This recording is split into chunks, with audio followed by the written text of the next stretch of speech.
Guys, what's up? It's MC Stuff here. Today I'm going to be showing you how I am so consistent at 2x2, especially in competitions. So most of my averages that I've done in the past year and a half or so, they have all been about 4.1 and below, I believe. Most of them have, all of them pretty much have been sub 4. So I'm going to be showing you how I've achieved that. So these are the 3 cubes I've pretty much used, except maybe this one because I got it recently. See, I'll tell you what these cubes are and how I achieved, I can be consistently sub 4 pretty much. First cube is just a regular Chuan, non-magnetic. My current best, 3.24 right now in competition. That average was on this cube at New Hope 2018, and it's still really nice cube. I'd still use it as a warm-up cube, but I've switched to the MGC now. Next cube here is Stickerless MGC. It's really nice and smooth and fast. The way I set it up, at least. I used it recently at George School 2019. I actually +2 it out of a 3.14 average, which would have been a pi average, but also would have been PB average, which would have been really nice, but that's alright. Here is the Chuan M. Recommend it if you like more stable cubes, I guess. I haven't really used it, I just use it as a warm-up cube. It actually popped when I was doing warm-up solves in the waiting area. Magnets are really strong, it's pretty fast. I don't really do too many solves on this one, it's just mainly just a warm-up cube. Okay, so now, on to actual tips instead of cubing, hardware, and all that. Okay, so now I'm going to be showing you some actual tips, because I use Ortega and LBL. I'm doing some finger tricks. The first one is this 2-bar case here, where you have 2 bars. Like this. It doesn't, it looks like this. You recognize it, a bar at the top, basically. Let me just solve this. Okay, and the way you do it is you hold the 2 bars in the front, and I finger trick it, not like this, and then, well, the most important thing is the B2. Here, I don't use, my ring finger in the back to do, a B2, or, ring middle. I don't do that, but I'll show you what I do. So if you look at it slowly, you can slow this down, but I do an R2, U prime, and then back here, I'm when I'm doing an R2, I'm rotating up, and I'm doing a U prime, so I'm doing a small X prime, and then in the back, I have my pointer finger back to, it's like a U2, then I come back down, and then I do a U2 with the other hand, R2, U prime, R2. So it's pretty fast and efficient. So again, it looks like this. B2. Yeah, I'll show it looks like it's fast. You can lock up on it a little bit, but I feel like it's better than doing this. Okay, and then you can also do it from the back, have the 2 bars in the back. So what I do is I do R2, I push with this finger, and then I kind of do that B2 flick like that, U2, R2. It looks like this.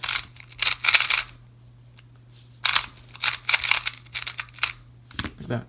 Okay, and enough with the 2-bar cases there. Now we're going on to the 1-bar. This case right here where you just have 1 bar, nothing else. So you hold it at the top right, and I go like this. And then I would regrip here, and then do the last 3 moves really fast. So it's not really that fast. There's one huge regrip, but that's okay. It can still be done really fast. If you happen to get the bar at the bottom like this, bottom left, what you can do is do R2 U, R2 U prime, R2 U, R2 U prime, R2, like that, and it'll be solved. The same thing goes with the other side. You could do it with lefty, yeah, if you wanted to, but the righty one is always preferred for me, because in a solve, if it were at over here, then I'd probably just rotate here and just do that rig out quickly. This case right here, you can just do a J perm pretty much if you want, or you can do a T perm. That's what I do pretty much. If you happen to get the case at the bottom, like this. The way I do it, I wouldn't rotate because that like wastes a lot of time. So I would have it on the left, that side, and then basically you're just swapping these two, so you can do an R2, or essentially, so imagine you just did the R, like that. What I just do is probably, if it's at the bottom, because regular Y perm is just doing this, I just do R2, F2, R2, so it's like, and then Y perm, because that saves a lot of time. Also, R2, F2, R2, the finger tricks, you could do R2, B2, R2, like similar to that 2-bar case that I showed you, like, and then you do, like, rotate up a little bit. You can go like R2, rotate, while you're doing that, rotate up a little bit, B2, and then bring that down. Or you can do R2, F2, R2. I don't know which one's faster, but I think they're both pretty fast. But I guess now what I'm going to show you, I have my stack mat here, is like how fast you can do those cases. 0.77. 1 bar case, this is the 1 bar. 0.99. 0.78, okay. And then from the bottom, you can... Okay, so now I'm going to be showing you some example solves on 2x2 of what I use. So this scramble in particular, there's no bars here, so we're just gonna have to make do with the situation. Okay, so what I see the best solution, in my opinion, is this red piece you can move to here. Then I would do an F move to put that there, and then just finish it off here. That builds a layer, and then here you could do anti-soon, solved. And just do that scramble over again. Probably get like a high 2 here. So immediately what I noticed is I saw this block right here, the white and orange. So I'll probably build a layer here because I could maybe get an easy skip. That's what I always look for. So building a layer is better than building a face.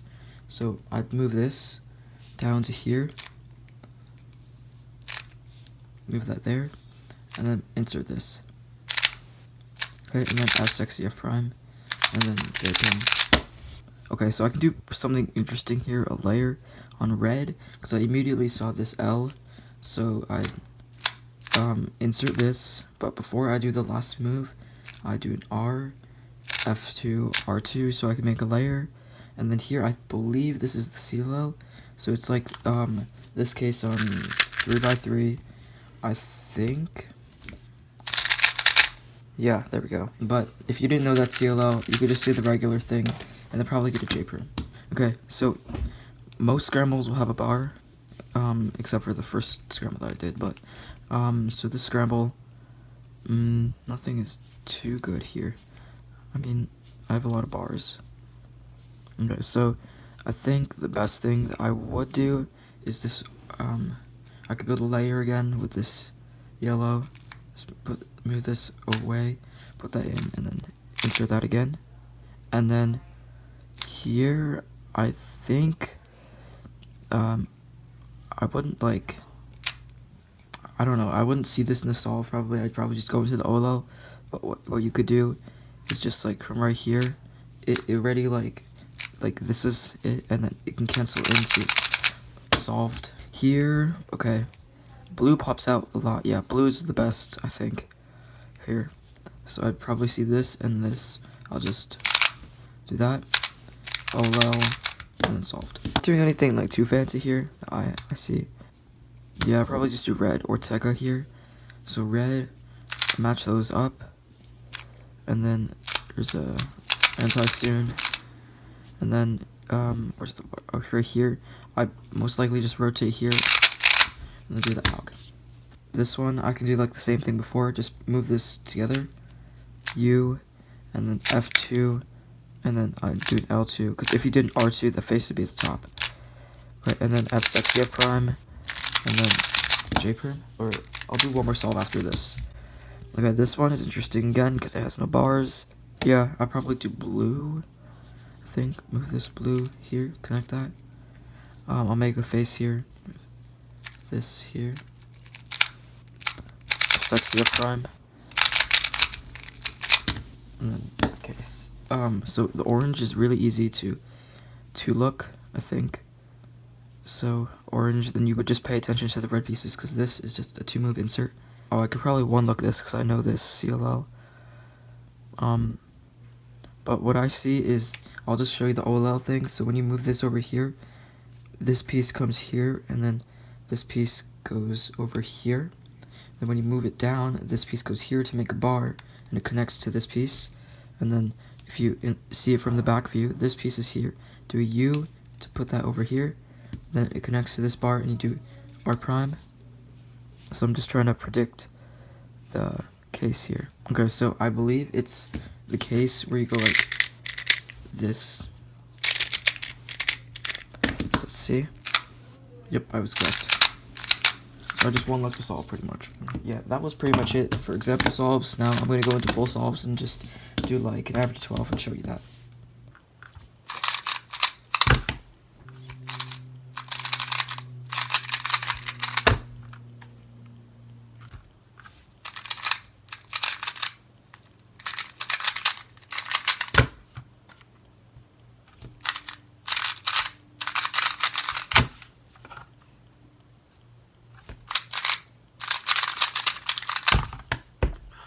I messed that last one up. The average, guys, was a 3.18. Not bad. Now I'm going to show you one more competing tip. For the solves, last 5. Alright, so now I'm going to just give you some general competing tips, pretty much. So, one thing to get me consistent is, in the waiting area, just get a good cube that's like close to what your actual cube is when you're solving. So like the Chuan and the MGC, I'd say, are not like too far apart in turning. In warm-up, I just like spam 2x2 solves. Like my hands are really nervous, maybe they're a little sweaty too. So I just like keep turning the 2x2 as fast as I can. And then like after like 10 seconds I do a solve. Yeah, so I need to get used to the 2x2, and then when I'm actually competing, I can like spam CPS2 and have more accurate turning. If this helps you at all, then be sure to give it a like. Don't forget to subscribe. And yeah, this is it for this video. Hope you like this, how I pretty much be pretty consistent sub 4 with Ortega and LBL, and I'll see you in the next video. Bye.